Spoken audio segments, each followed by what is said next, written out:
here in Jupiter, Florida.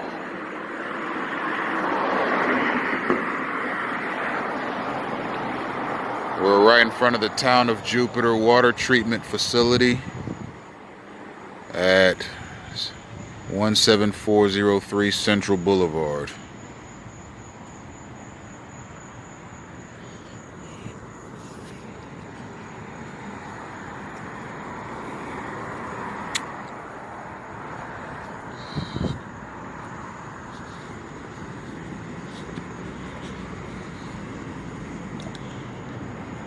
There's some synchronized space crowding right here.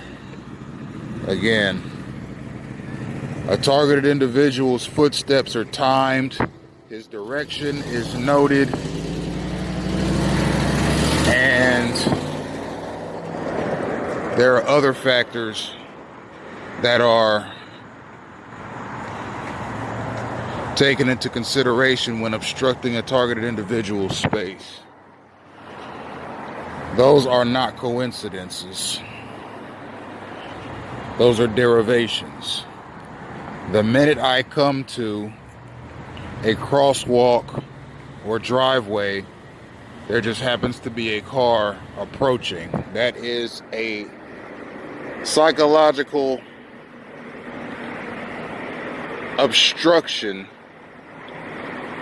that is meant to destabilize my sense of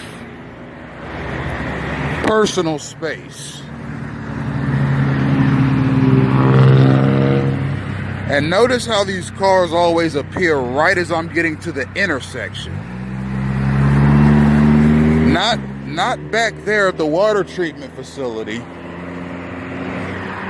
but as I come to the intersection, that's when the cars come. They're trying to desensitize me to cars, namely 2, 3, 10,000 pound pieces of metal coming in my general direction at any given time.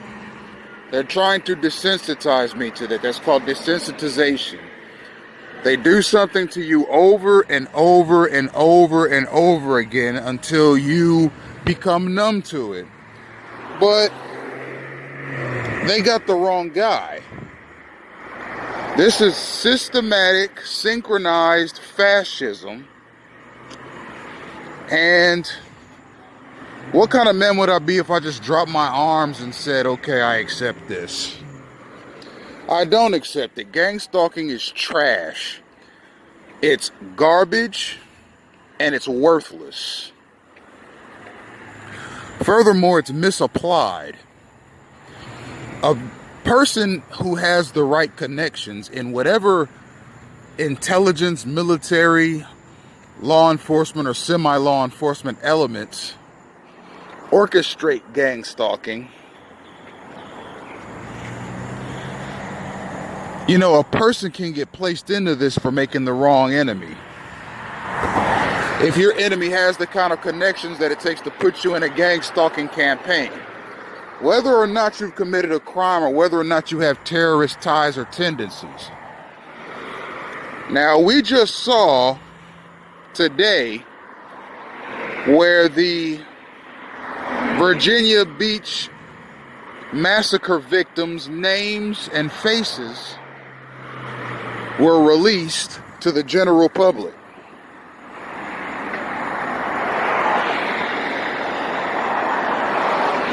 In what world, and mind you, gang stalking is allegedly a post 9/11 crime/terrorism prevention program. It's meant to make a person terrified to be terrified to commit any sort of a crime or terrorist action.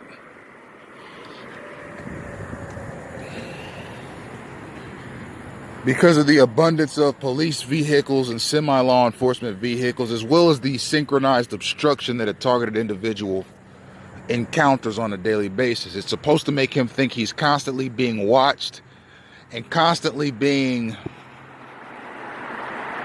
provoked by people who are better than him, that are more noble than him, that are more patriotic than him, that are concerned about public safety, but these are people that are just crusaders that have no idea that they're being used for gang stalking activity. They're just being told to do certain things at certain times, and that's it.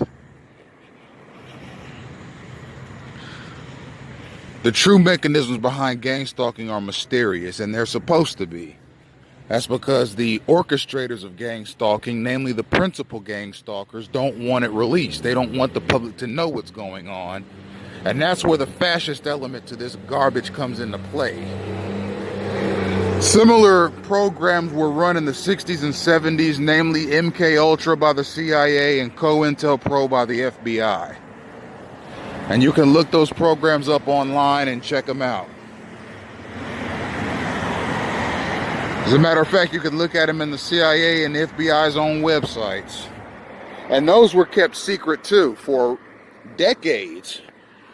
And then they finally released the details of what they were doing to United States citizens to the general public. And that's what's going to happen with gang stalking too. Now here's another instance of synchronized space crowding. Again, notice right as I come to the intersection, I'm at Chasewood and Indiantown. Can't really see that one, but here's Chasewood.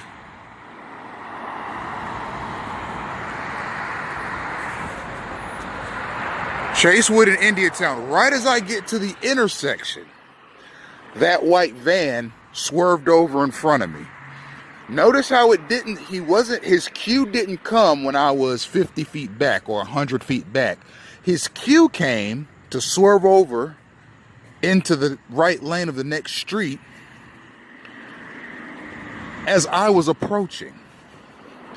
That's the thing about gang stalking. It's made to provoke you as personally as possible. If that truck or that van had taken a cue when I was further back, it would have been impersonal. I could have just written it off as just another car driving down the street. But that's not what happened.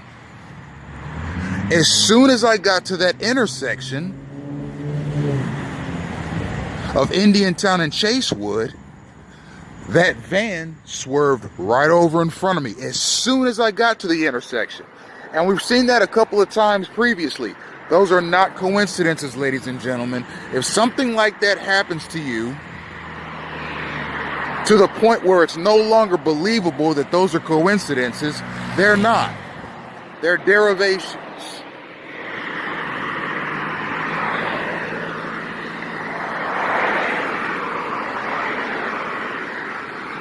Here's Chasewood Plaza.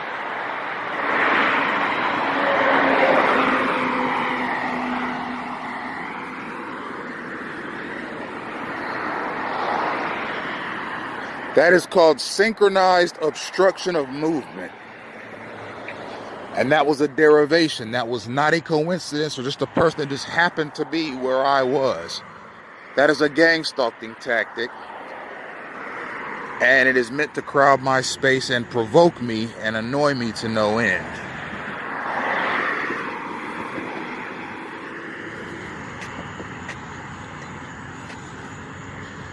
A little bit of street theater there. Again, what are the chances that that kid happens to be skateboarding as I'm walking? Not 20 minutes before, not 20 minutes after, but right as I'm walking and coming up to Bush Road in Indiantown, there's a skateboarder right there to pass me by. Again, you can only see stuff like that so many times before you realize it's a derivation.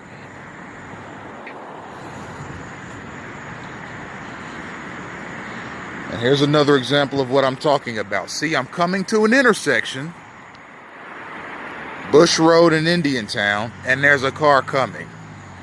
Okay, those are meant to do nothing but annoy. Now again, the driver of that vehicle may or may not have known that there was a pedestrian coming. But the principal gang stalkers, the one that gave that driver their cue, did know that a pedestrian was coming, namely me, A targeted individual is somebody that sees this stuff all the time, and it's trash. It does nothing to prevent crime or terrorism, and they misapply it. Okay? How many terrorist acts have we seen in the past, we'll just say 10 years, since 2010? We've seen several. We've seen mass stabbings in Minnesota. We've seen the Sandy Hook, we saw the theater shooting in Aurora, Colorado. We saw the killing in mass killing in Chardon, Ohio. We saw the Sandy Hook massacre. Okay? We saw the Boston bombings. We saw the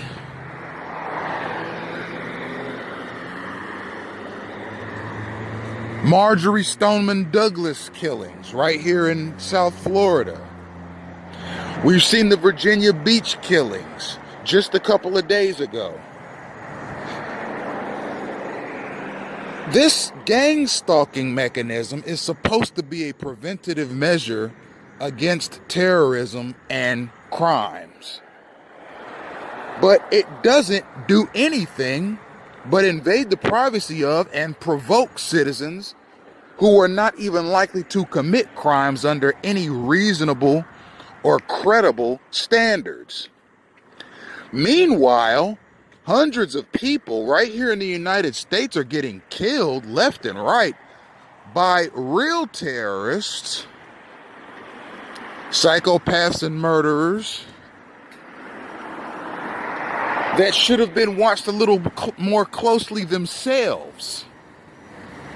You see, this gang stalking thing doesn't prevent anything.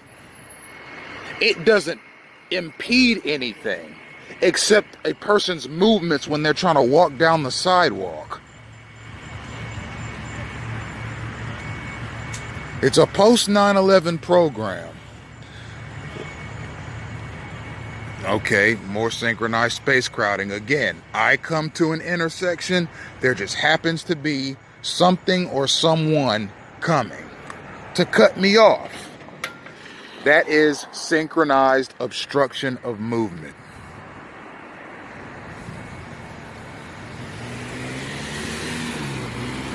It's not a coincidence. It's not random people just going about their day. It's derived, synchronized behavior. And here's a Jupiter police cruiser right here. As you can see, I am simply walking up the street, and that is all. And I've said it time and time again, where there are public service vehicles, there are free gang stalking examples to be seen. Gang stalkers turn up the heat and are told to take cues around police in case the targeted individual gets resistant. That way the police can apprehend them and the gang stalkers can go about their business confidently.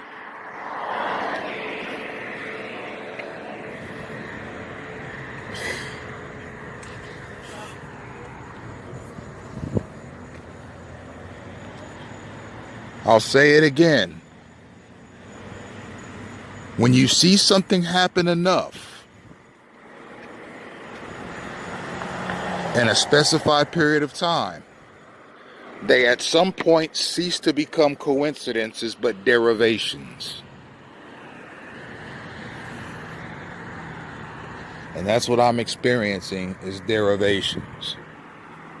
This is synchronized harassment brought on because it's, of all the reasons that a person can be put into a gang stalking campaign, a messy divorce, making all the wrong enemies, being a political dissident, being very vocal about a political cause, having an inheritance,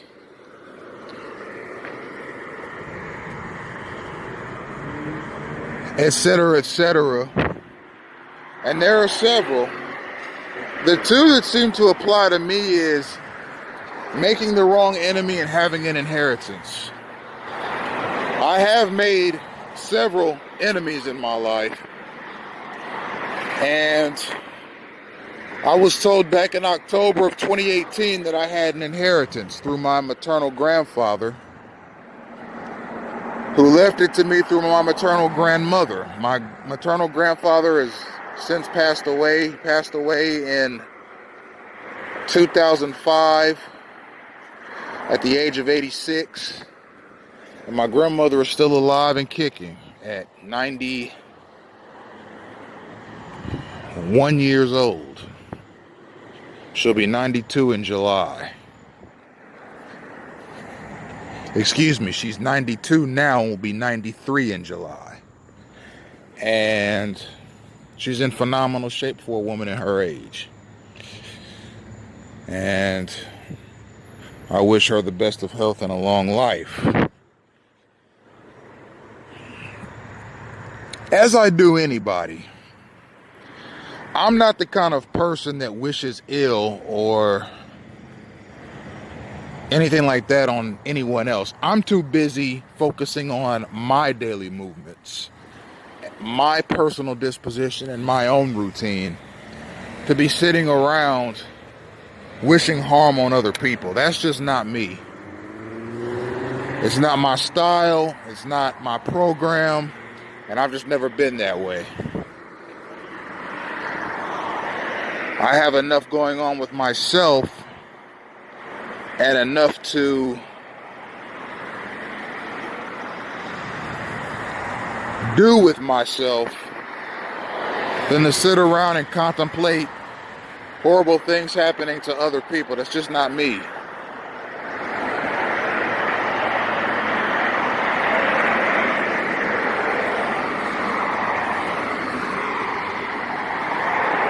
I got 9 minutes of recording time left.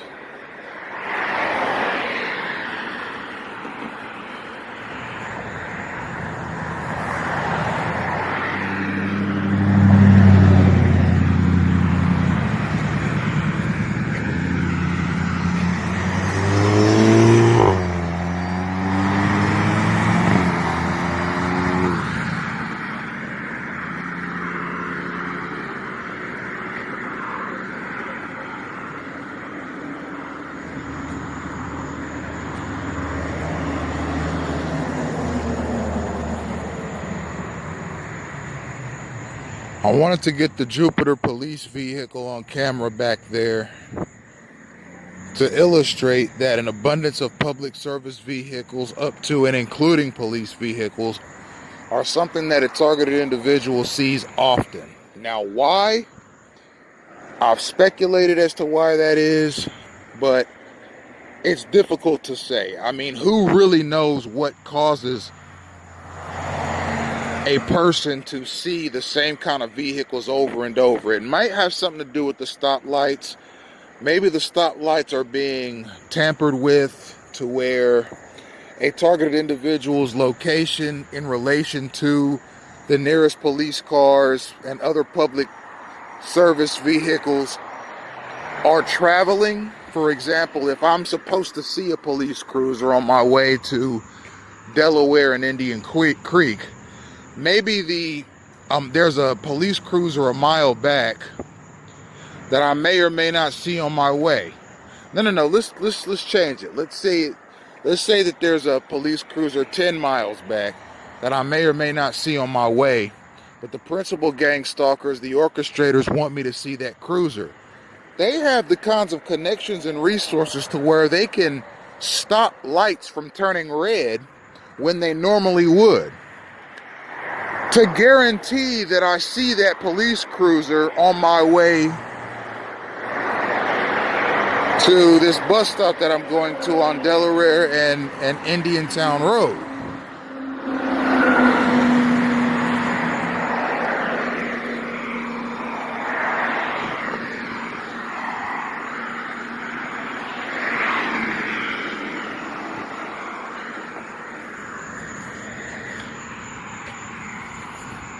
Or on the flip side, if I'm not supposed to see a police cruiser or a vehicle of any kind, public or non-public, the principal gang stalkers have the resources, the connections, and the technology to turn more lights red for those vehicles and keep them red for longer periods of time than they normally would, to guarantee that I get to my destination before seeing those vehicles. You see, so they can manipulate red lights, they can manipulate stoplights, and make it so that you will likely see a vehicle or you will not likely see a vehicle based on whether or not they want you to see a particular vehicle.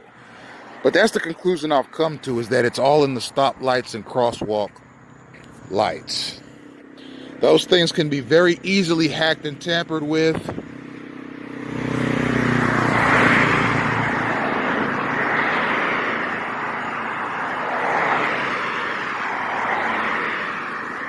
And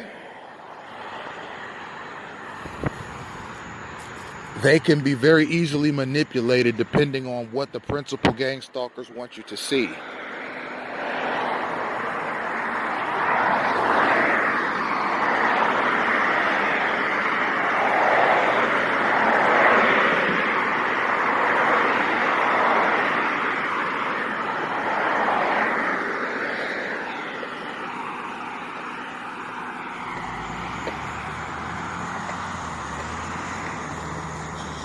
Those are synchronized as well. It's not just people cutting in front of me, it's people swerving in behind me as well. Right as I get to an intersection. Notice that? It's happened 5 times since I've started walking. And I'd say it's not even been 2 miles. But notice how these cars always seem to need to make a turn in my immediate vicinity as soon as I get to an intersection. Not 5 minutes before, not 5 minutes after, but right as I get to an intersection, somebody has to come and cut me off. That's too close for comfort. These are vehicles that are several tons in weight, and they're swerving in front of me and behind me with reckless abandon in a synchronized, obstructive manner.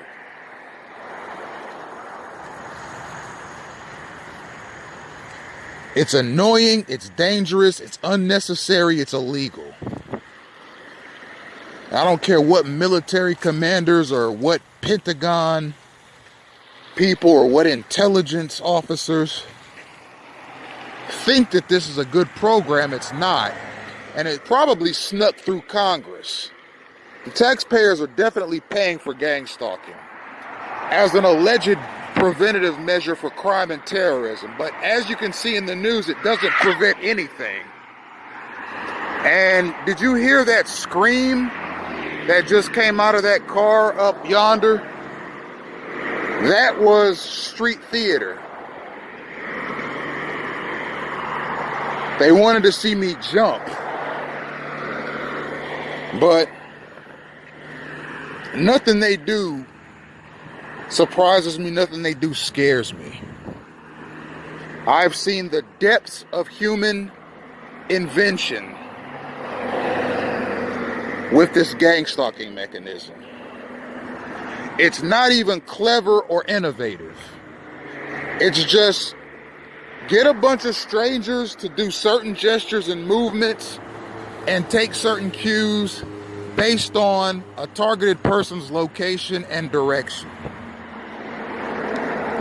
It's Jim Crow 2.0, as I've said. Endless stalking, endless provocation, endless harassment.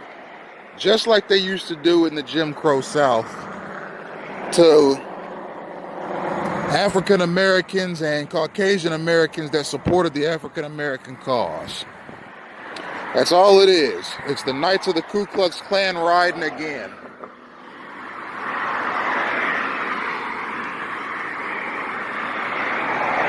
Now, about that scream you just heard, I'm I'm going to tell you something about that. That was synchronized. Because again, what are the chances that that person felt the need to scream at me? Or as they drove past me? As opposed to a mile back or a mile ahead. But right as they got past me, they screamed. That's synchronized. They were taking some kind of a cue.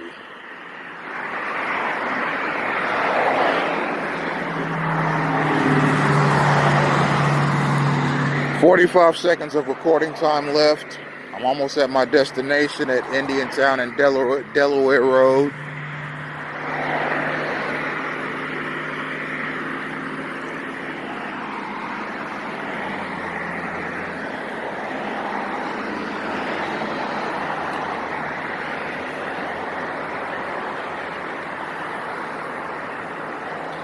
It's a shame that this had to happen in Jupiter, Florida.